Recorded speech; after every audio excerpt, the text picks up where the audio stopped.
Hey guys, what's up? Hopelessdragon here with another video. Today we'll be finally doing a deck profile on my aromages. I'm going to be doing it on the aromage stun. There's a lot of different variants I have for this deck. I'll probably do future deck profiles on some of the different ones. I have more of a synchro build, I got more of an exceed build. Some using Melee of Trees, some using Yugioh more. The deck's just got a lot of different ways you can use it. I'm just going with the stun build right now. I feel it's probably the best way to use them at the moment. Once we get Nodin, I have a Nodin version I use that's pretty fun, that I like a lot. So, but for the moment, I'm just going to go for my stun build, so let's get right on into it.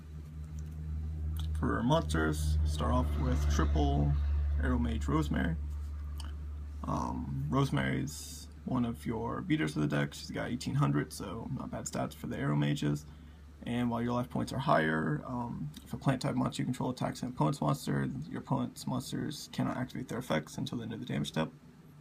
And then once a turn, if you gain life points, you have to switch the battle position of a face-up monster, which can be kind of crappy every now and then since it is mandatory. So yeah, every now and then it's kind of bad, but she's got good stats, and being able to switch something big is always nice. So 3 of her.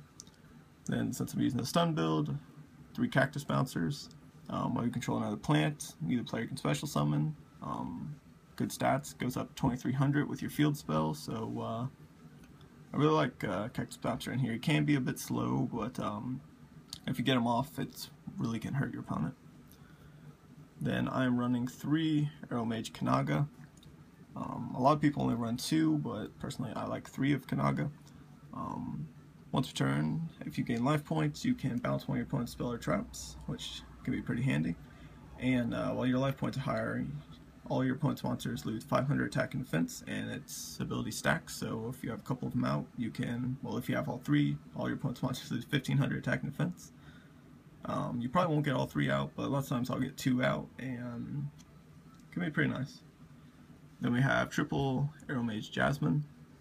I really like Jasmine. Kind of wish I didn't really make it a secret. I would prefer to like super ultra, made it a little bit more expensive, but oh well, it does look nice. But Jasmine's effect is once per turn when you gain life points, you get draw a card, and then while you have higher life points, you gain additional normal summon. So it's a pretty helpful card. You can do a lot of different things with it, and you can use your Rosemary to switch it into defense if you're able to normal summon again and then gain life points during that turn. Then I'm running 2 Rose Archers, since pretty much everything in the deck is plants. Whenever your opponent goes to activate a trap that might screw one of your cards, lots of times people like to try to bottomless my Cactus Bouncer or something. You can just pitch Rose Archer to negate and destroy that trap. So it's pretty helpful. I'm really liking the card in here. Then 2 Lone Fire Blossoms. I'm only running 2 just because this is more of a stun variant, as I said.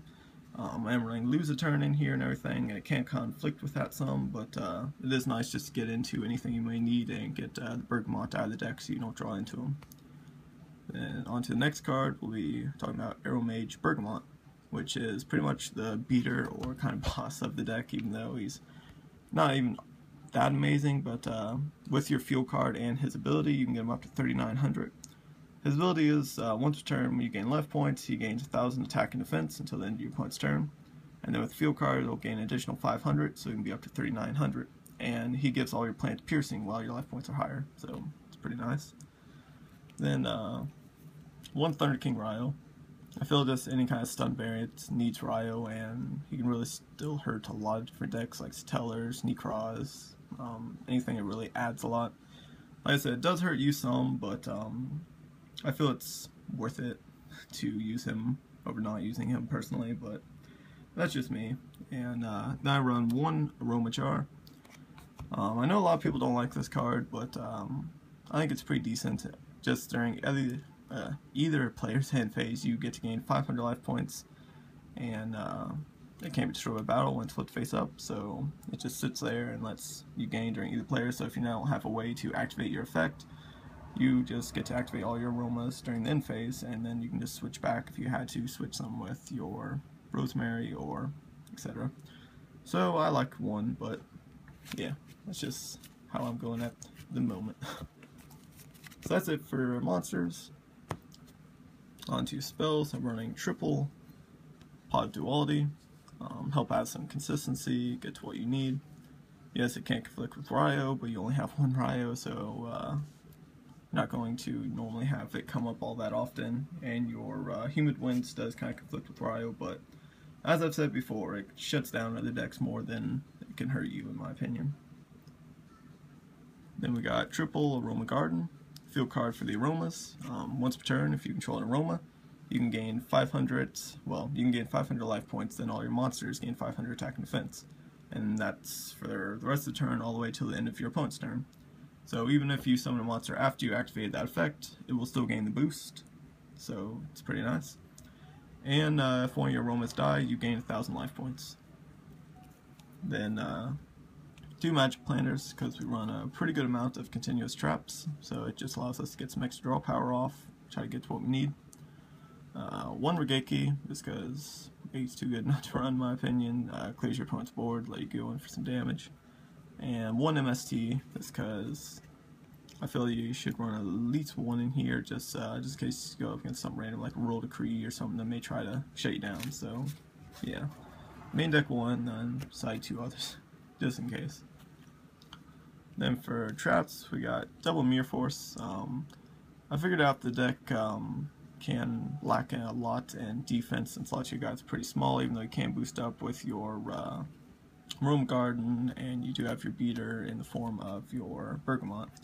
But Mirror Force just helps add a little extra protection to the deck, make sure your stuff stays out. Then I'm doing 2 lose 1 turn. I originally was running 3, but decided to cut this down to 2 and kick in 1 Vanities, just because I feel Vanities is kind of better still.